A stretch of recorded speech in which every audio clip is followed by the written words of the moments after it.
किसी नगर में दो आदमियों का घर एक दूसरे से लगा हुआ था। उनमें से एक पड़ोसी दूसरे के प्रति ईर्ष्या और द्वेष रखता था।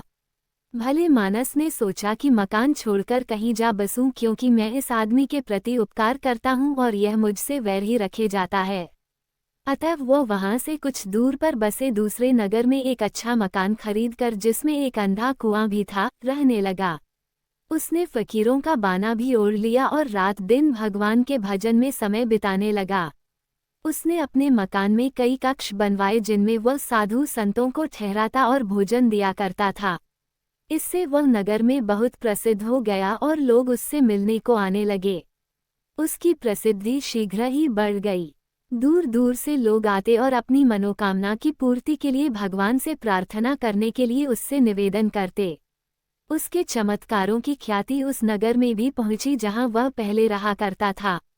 उसके पुराने पड़ोसी को ये सुनकर और भी ईर्ष्या हुई। उसने निश्चय किया कि उसी के मकान में जाकर उसे मार डालूं। वह जाकर उसके घर पर मिला। संत पुरुष ने अपने पुराने पड़ोसी की बड़ी अभ्यर्थना की।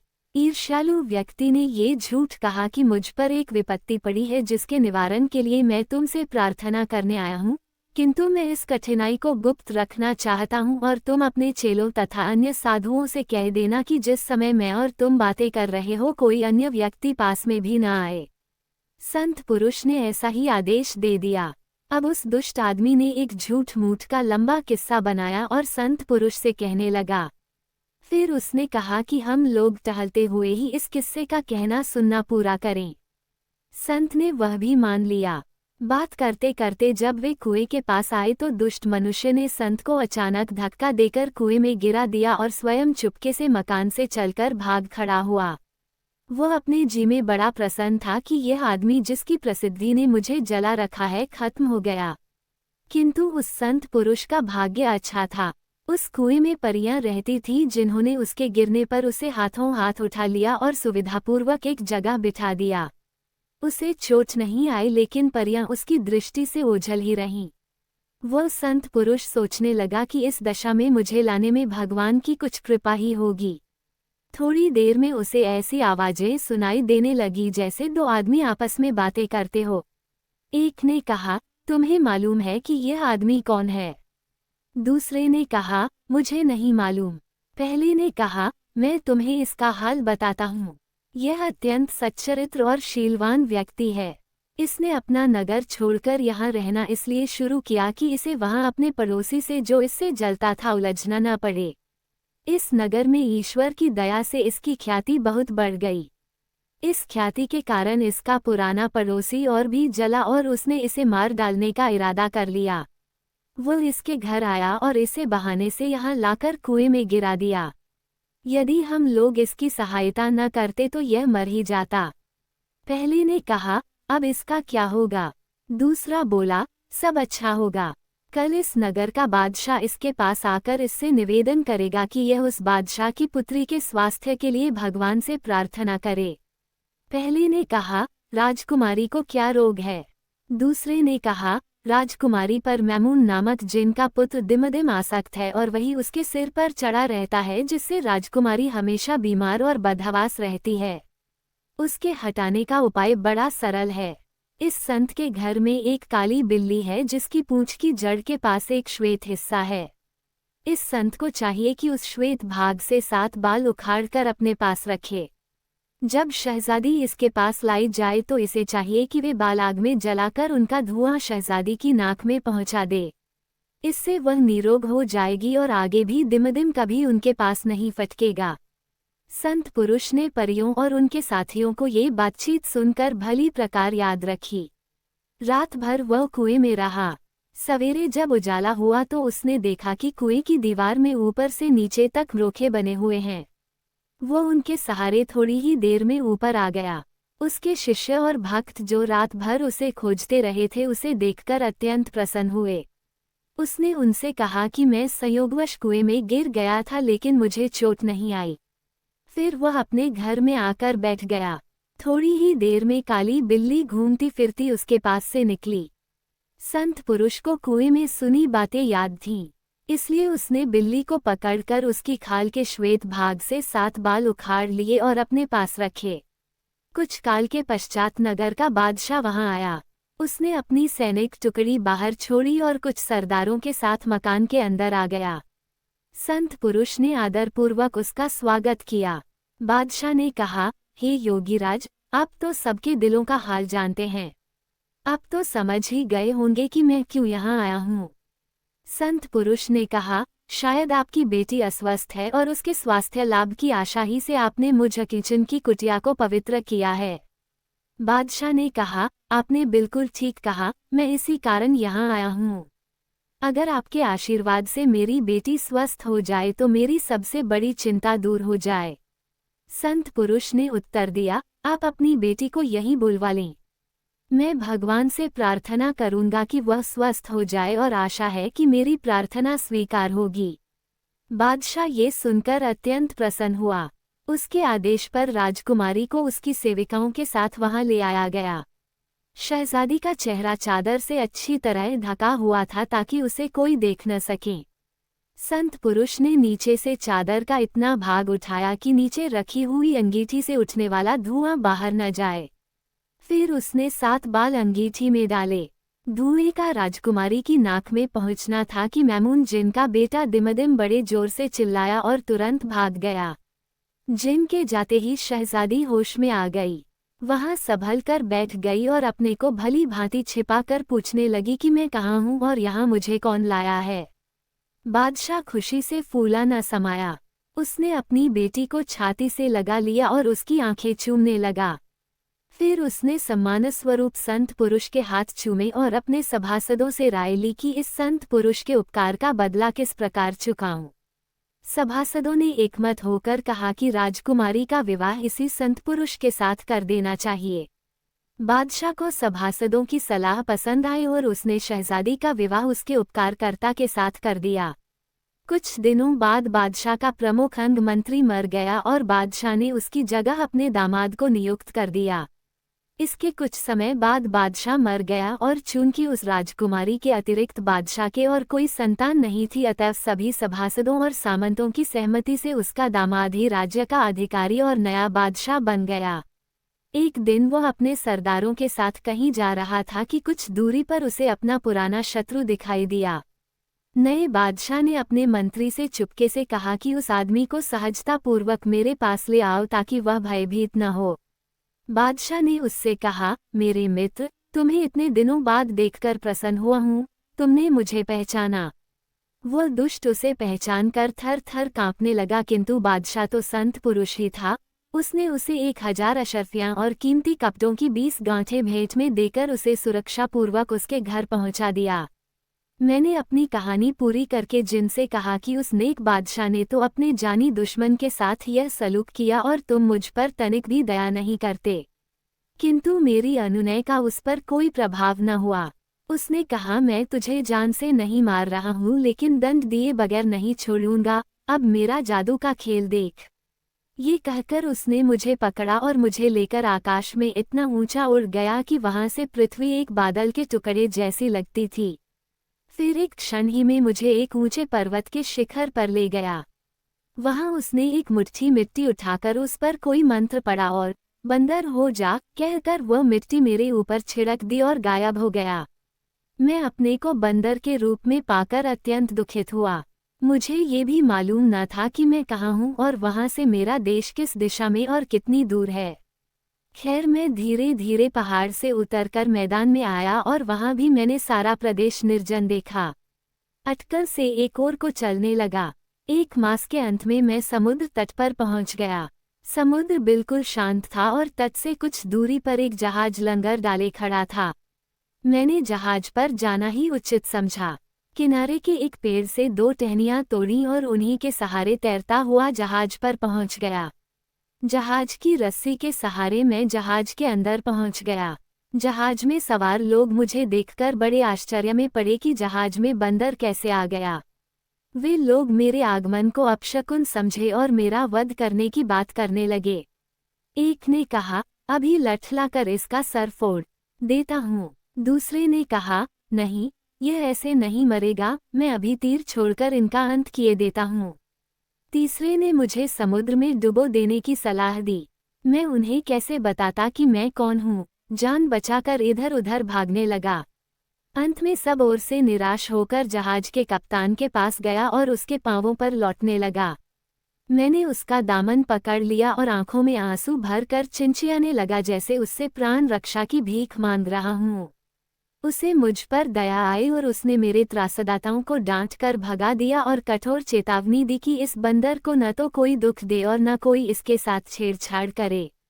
उसने मुझे ऐसी सुरक्षा प्रदान की कि मुझे जहाज पर कोई दुख न हुआ। मैं यद्यपि बोल नहीं पाता था, तथापि समझता तो सब कुछ था और उसकी बातें समझकर ऐसे संकेत करता था कि उसका बड़ा मनोरंजन होता था। धीरे धीरे जहाज पर सवार सभी लोग मुझ पर कृपालु हो गए और मुझे प्यार करने लगे। 50 दिन की यात्रा के बाद जहाज एक बड़े व्यापार केंद्र में पहुंचा। ये बहुत बड़ा नगर था। उसमें बड़े बड़े मकान थे। जहाज ने मल्लाहों ने जहाज को बंदरगाह में ठहराया। कुछ समय में ही नगर के बड़े बड़े व्यापारी जहाज को देखकर व्यापार की आशा में उस पर पहुंच गए। जहाज पर उनके कई मित्र व्यापारी थे। यह मित्र आपस की बातें करने लगे और यात्रा का हाल कहने सुनने लगे, क्योंकि जहाज बहुत से देशों से घूमता हुआ आया था। नगर के व्यापारियों में कई ऐसे भी थे जो वहां के ऐश्वर्यवान बादशाह के दरबार में आते जाते थे। उन्होंने कहा कि हमारा बादशाह तुम्हारे जहाज के यहाँ आने से बड़ा प्रसन्न हुआ है। इसका कारण यह है कि उसे आशा है कि तुम लोगों में कोई सुलेखक भी होगा। बात यह है कि हमारा मंत्री हाल ही में मर गया है। वह अत्यंत निपुण सुलेख करता था। बादशाह गुणियों का बड़ा सम्मान करता है और चाहता है कि उस मंत्री जैसा सुलेखक उसे मिले। इसी चिंता में वह हमेशा रहता है। इसलिए उसने ये कागज भेजा है जिस पर सुलेखन के लिए रेखाएं खींची हैं। बादशाह चाहता है कि अगर कोई आदमी तुम में से काफी पढ़ा लिखा हो तो वह इस पर कुछ इबारत लिखे। उसने कसम खाई है कि वो उसी व्यक्ति को दिवंगत मंत्री का पद देगा जो उसकी भांति सुलेखन कर सकेगा। और अभी तक बहुत ढूंढने पर भी उसे अपने देश में कोई ऐसा गुणी व्यक्ति नहीं मिल पाया है। ये सुनकर मैंने बादशाह के सरदार के हाथ से झपटकर वो कागज ले लिया। इस पर जहाज के सभी लोग, विशेषतः पढ़े लिखे व्यापारी, चीख पुकार करने लगे कि यह बंदर अभी इस कागज को चीर फाड़कर समुद्र में फेंक देगा। किंतु जब उन्होंने देखा कि मैंने कागज बड़े ढंग से पकड़ा है तो सब चुप होकर देखने लगे। मैंने संकेत से कहा कि मैं इस पर लेखन कर सकता हूँ।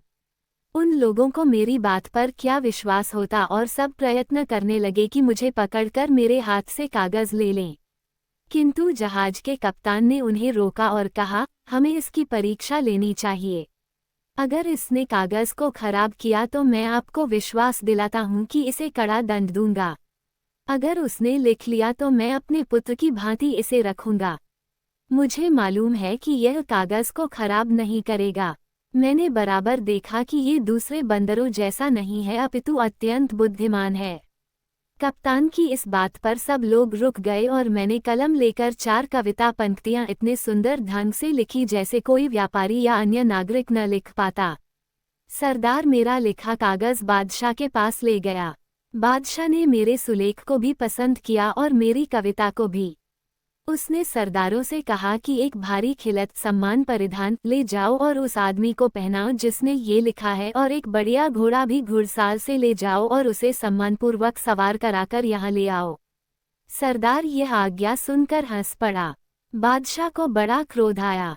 उसने कड़क कर कहा, यह क्या बदतमीजी है, तुम्हें दंड का भय नहीं है। सरदार हाथ जोड़कर बोला, महाराज क्षमा करें, ये लेख किसी मनुष्य ने नहीं लिखा, एक बंदर ने इसे लिखा है। बादशाह ने कहा, क्या बक रहे हो, बंदर भी कहीं लिखता है। सरदार ने अपने साथियों की ओर देखा।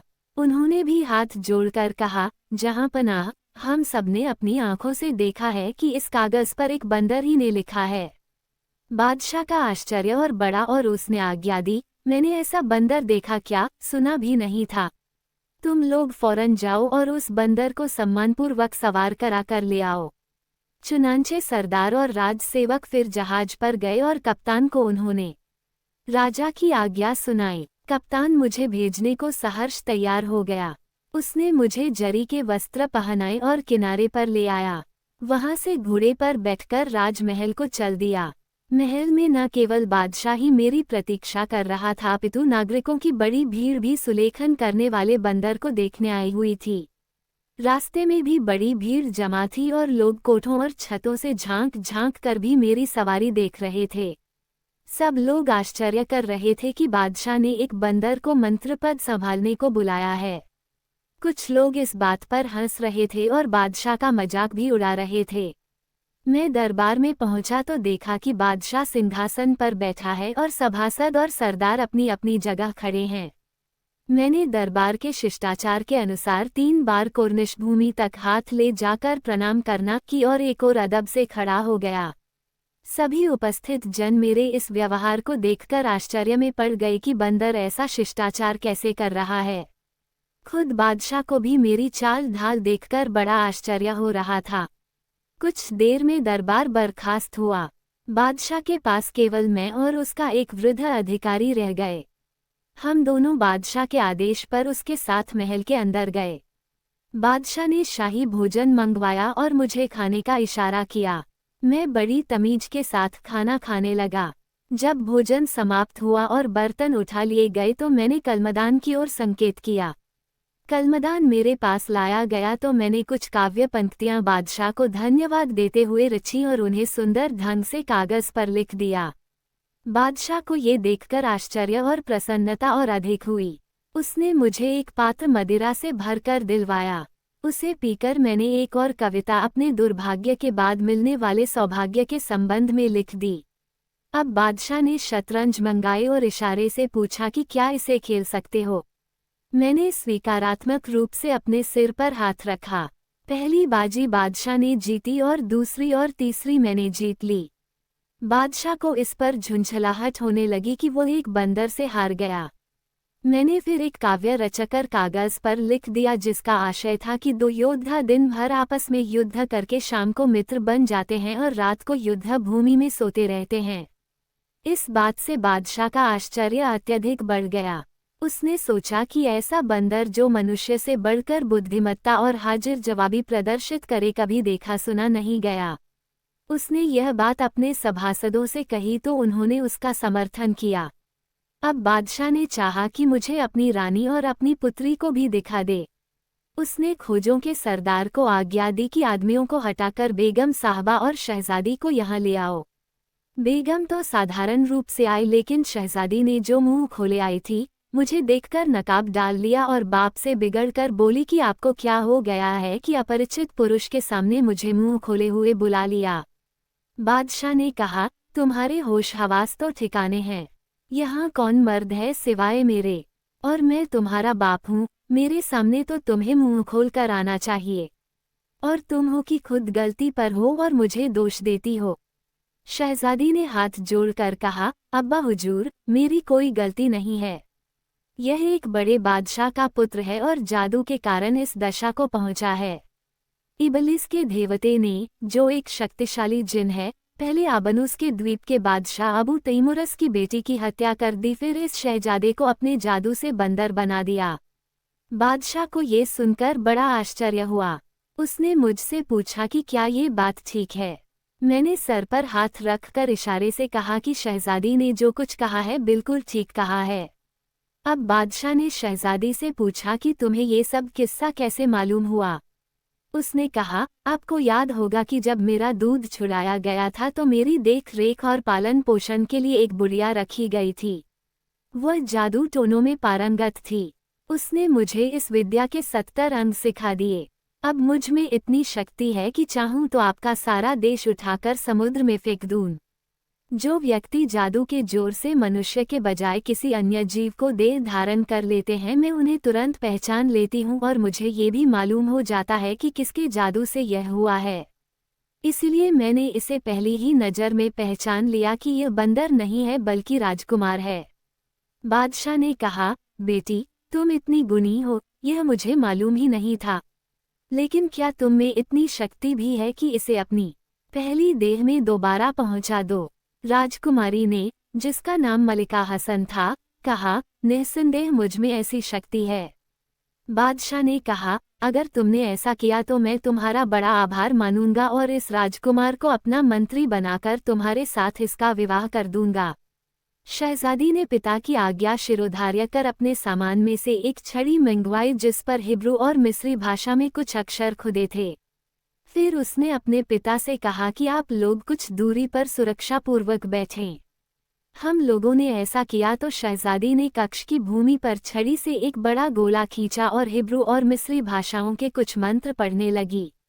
इसके पश्चात वह घेरे के अंदर चली गई और कुरान शरीफ की कुछ आयतों का पाठ आरंभ कर दिया।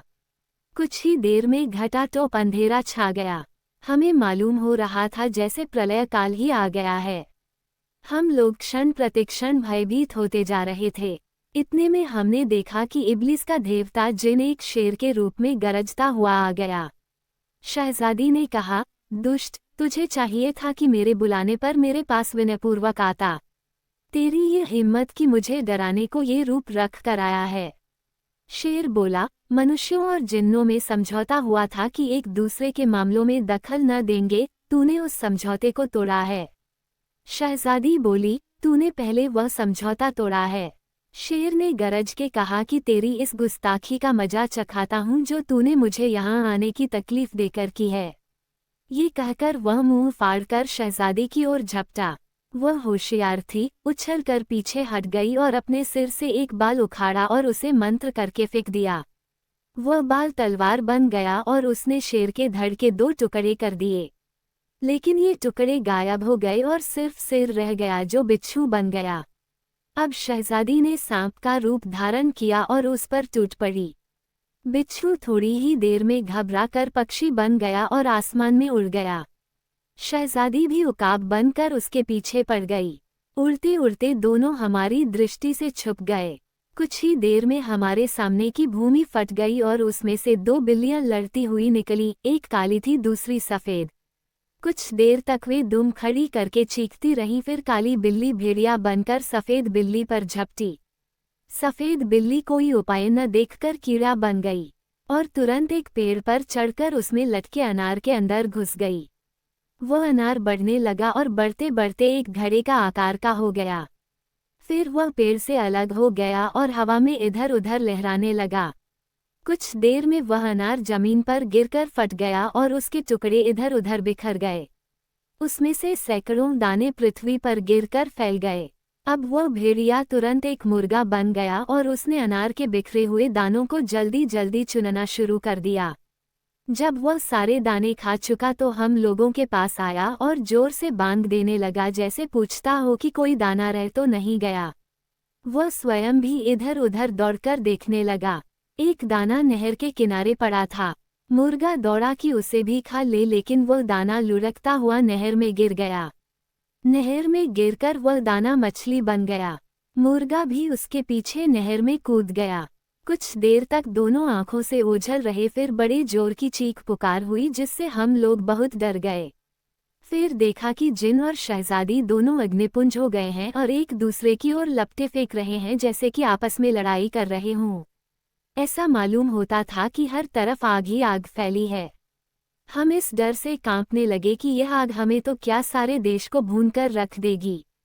इससे भी भयानक एक समय आया जब जिन शहजादी से लड़ना छोड़कर हमारी ओर झपटा और हमारी ओर लपटे फेंकने लगा। लेकिन शहजादी भी झपट कर आई। उसने जिन को दूर हटा दिया और हमें और सुरक्षित स्थान पर कर दिया। फिर भी इतनी देर में खोजा जलकर भस्म हो गया। बादशाह का मुंह झुलस गया और मेरी दाईं आंख में एक चिनगारी पड़ गई जिससे मेरी वह आंख फूट गई। इतने में हम लोगों ने बड़ी जोर का जयघोष सुना। शहजादी मलिका हसन अपने साधारण शरीर में आ गई और जिन राख का ढेर होकर दिखाई देने लगा। फिर शहजादी ने एक गुलाम से पानी मंगवाया और उसे अभिमंत्रित कर मुझ पर छिड़का और बोली, अगर तू जादू के जोर से बंदर बना है तो फिर से अपनी पहली काया में आ जा और पहले की तरह मनुष्य बन जा। उसके इतना कहते ही मैं पहले जैसा बन गया। सिवाय दाईं आंख फूटने के मुझे और कोई हानि नहीं हुई। मैंने चाहा कि शहजादी को इस उपकार पर धन्यवाद दूं, किंतु शहजादी ने इसका अवसर नहीं दिया। वह बादशाह की तरफ मुंह करके बोली, यद्यपि मैंने जिन को भस्म कर दिया है लेकिन मैं भी बच नहीं सकूंगी। हमारी समझ में कुछ नहीं आया तो उसने बताया, यह अग्नि युद्ध बड़ा भयानक होता है। इसकी आग कुछ क्षणों में मुझे भस्म कर देगी। जब मैं मुर्गा बनी थी उस समय अगर अनार का आखिरी दाना, जिसमें जिन ने स्वयं को छुपा रखा था, मेरे अंदर पहुंच जाता तो जिन उसी समय खत्म हो जाता और मुझे कोई हानि न पहुंचती। किंतु वह बचकर फिर मुझसे युद्ध करने के योग्य हो गया। अब विवश होकर मुझे अग्नि युद्ध पर उतरना पड़ा। जिन ने ये तो समझ लिया कि मैं जादू में निपुण हूँ और उस पर भारी पड़ती हूँ, फिर भी वह अंत समय तक प्राणपण से युद्ध करता रहा। मैंने उसे जलाकर भस्म तो कर दिया लेकिन इस आग से स्वयं को मुक्त नहीं कर पाऊंगी। बादशाह ने रोकर कहा, बेटी तुम कैसी बातें करती हो? तुम्हारे बगैर हम लोग क्या करेंगे? देखती नहीं कि खोजा मर गया है, मेरा मुंह झुलस गया है और यह शहजादा जिसका तुमने इतना उपकार किया है दाईं आंख से काना हो गया है। बादशाह इस तरह सिर धुन रहा था और मैं भी रो पीट रहा था कि शहजादी ने चिल्लाना शुरू किया, हाय जली, हाय मरी। और देखते ही देखते वह भी जलकर जिनकी तरह राख का ढेर हो गई। दूसरे फकीर ने आंसू बहाते हुए जुबैदा से कहा कि हे सुंदरी, उस समय मुझे जितना दुख हुआ वह वर्णन के बाहर है। मैं सोच रहा था कि अगर मैं बंदर तो क्या कुत्ता भी हो जाता और आजीवन वैसा ही रहता तो भी इस बात से अच्छी बात होती कि ऐसी गुणवती राजकुमारी, जिसने मुझ पर इतना एहसान किया, इस तरह जान से हाथ धोए। बादशाह भी अपनी बेटी के दुख में इतना रोया पीटा कि बेहोश हो गया। मुझे भय लगने लगा कि ऐसा न हो कि इस दारुण दुख से उसकी जान चली जाए। चारों ओर हाहाकार होने लगा और राजमहल में प्रलय का सा दृश्य उपस्थित हो गया। राजमहल के सारे सेवक और बादशाह के सरदार दौड़े आए और भांति भांति के यत्न करके उसे होश में लाए। मैंने सभी लोगों के आगे पूरा वृतांत रखा। फिर राजसेवक बादशाह को उठाकर उसके शयन कक्ष में ले गए। सारे नगर में ये समाचार फैल गया और हर जगह रोना पीटना मच गया और हाहाकार के सिवाय कुछ नहीं सुनाई दिया। उन लोगों ने 7 दिन तक शहजादी के लिए शोक किया और उनके देश में मातम की जो जो रस्में होती थी सभी पूरी की। अंत में जिनकी राख के ढेर को हवा में उड़ा दिया गया। शहजादी की भस्म को एक बहुमूल्य रेशमी थैले में भरकर दफन कर दिया गया और उस पर समाधि बना दी गई। बादशाह शहजादी के दुख में बीमार पड़ गया। 1 महीने में वह स्वस्थ हुआ। फिर उसने मुझे बुलाया और कहा, शहजादे, तेरे कारण मुझ पर असहनीय दुख पड़े हैं। मेरी प्यारी बेटी तेरे ही कारण भस्म हो गई। मेरा विश्वासी खोजों का सरदार जलकर मर गया और मैं भी मरते मरते बचा। तेरा स्वयं इसमें कोई दोष नहीं है, इसलिए मैं तुझे दंड नहीं देता। किंतु तेरा आगमन दुर्भाग्यपूर्ण रहा है और तू जहाँ रहेगा मुसीबत आएगी। इसलिए मैं तुझे यहाँ रहने की अनुमति नहीं दे सकता। तू तुरंत यहाँ से मुंह काला कर। अगर तू यहाँ थोड़ी देर तक भी दिखाई दिया तो मैं स्वयं को न संभाल सकूंगा और तुझे कठोर दंड दूंगा। इसी प्रकार वह बहुत देर तक बकता झकता रहा। मैं सिर झुकाकर सब कुछ सुनता रहा। मैं कह भी क्या सकता था। बादशाह के चुप होते ही मैं उसके सामने से हट आया और महल से बाहर निकल गया। नगर में भी मुझे चैन न मिला। नगर निवासी शहजादी के शोक में विह्वल थे और मुझे ही उसकी मृत्यु का कारण समझकर जहां मुझे पहचानते मुझे मारने के लिए झपटते थे। मैंने विवश होकर अपनी जान बचाने के लिए दाढ़ी, मूंछें और भावे मुनरवा डाली और फकीरों के से वस्त्र पहन लिए और वहां से चल दिया। नगर से बाहर आकर भी मैं पश्चाताप की आग में बराबर जलता रहा और अपने जीवन को धिक्कारता रहा, जिसके कारण 2 रूपसी राजकुमारियां काल कवलित हुईं। इसी दशा में मैं बहुत समय तक देश देश फिरता रहा लेकिन मेरा ठिकाना कहीं न लगा। अंत में मैंने सोचा कि बगदाद नगर में जाऊं और अति दयाशील खलीफा हारून रशीद से अपनी व्यथा गाथा का वर्णन करूं। संभव है वे मुझ पर दया करके मेरे लिए कोई उचित प्रबंध कर दें। मैं आज शाम ही को इस नगर में पहुंचा। सबसे पहले इस फकीर से, जिसने अभी अभी अपना हाल कहा है, मेरी भेंट हुई। आपके यहाँ हम कैसे आए ये बताना मुझे जरूरी नहीं है क्योंकि वो पहला फकीर बता ही चुका है। जब दूसरे फकीर ने अपना वृतांत पूरा कर लिया तो जुबैदा ने उससे कहा कि हमने तुझे भी क्षमा किया, तू जहाँ चाहे वहाँ जाने के लिए स्वतंत्र है। अब दूसरे फकीर ने भी इच्छा प्रकट की कि अपने तीसरे साथी को जीवन गाथा भी सुनना चाहता हूँ। इस पर जुबैदा ने कहा, अच्छा, तुम भी मजदूर और पहले फकीर के पास जाकर चुपचाप बैठ जाओ। उसने ऐसा ही किया। जुबैदा ने अब तीसरे फकीर से अपनी कहानी सुनाने को कहा और उसने जुबैदा के सामने बैठकर कहना आरंभ किया।